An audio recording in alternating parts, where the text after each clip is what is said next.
dito tayo dadaan guys. I mean dadaan. Nabubulong pa ako. Ganda. Dapat hindi masyadong yan yung may mga ganyan. Hi guys, may katotohanan nga ba ang ating nasaksihan dito sa Tagaytay? Ating alamin muna ang ating pag-e-explore ngayon dito uli sa Balentong Ghost TV.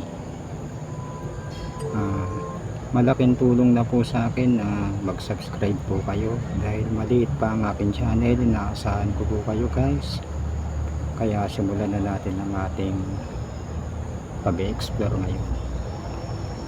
Guys, hindi ko kinoconsider na nakakita talaga ako ng aswang na sinasabi ko, pero maging ganun pa man, tutuklasin pa natin dahil sa mga sinasabi ng mga tao, isa daw itong yung aswang na malaking aso, mabalahibo, pero hindi pa ako nakasaksi guys, kaya tuklasin pa natin.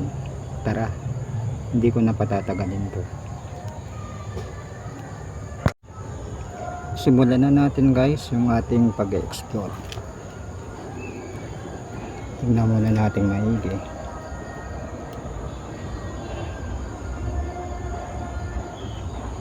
Maganda kasi yung ganito guys, kasi pagka sobra ng dilim, mag-alas 6 to eh. Hindi na masyadong maaninag tong pag-explore natin.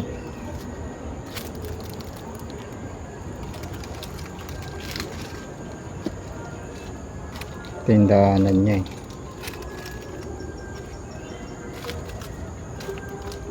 Papasok tayo doon sa dito sa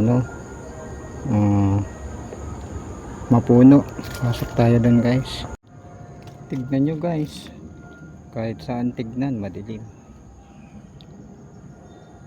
Kanina kasi nagloko yung cellphone ko, full storage ako. Hindi naglalakad kasi doon, hindi ko na nabidyoan doon. Kita ba dyan? Makikiramdam tayo ngayon dito. Susunod na lang sa part 2. Nagloko talaga yung ko. Naglalakad ka na guys.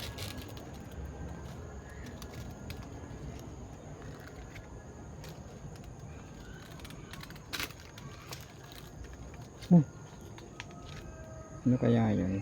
Focus natin. Makikita din natin. Tabi-tabi. Meron bang totoo?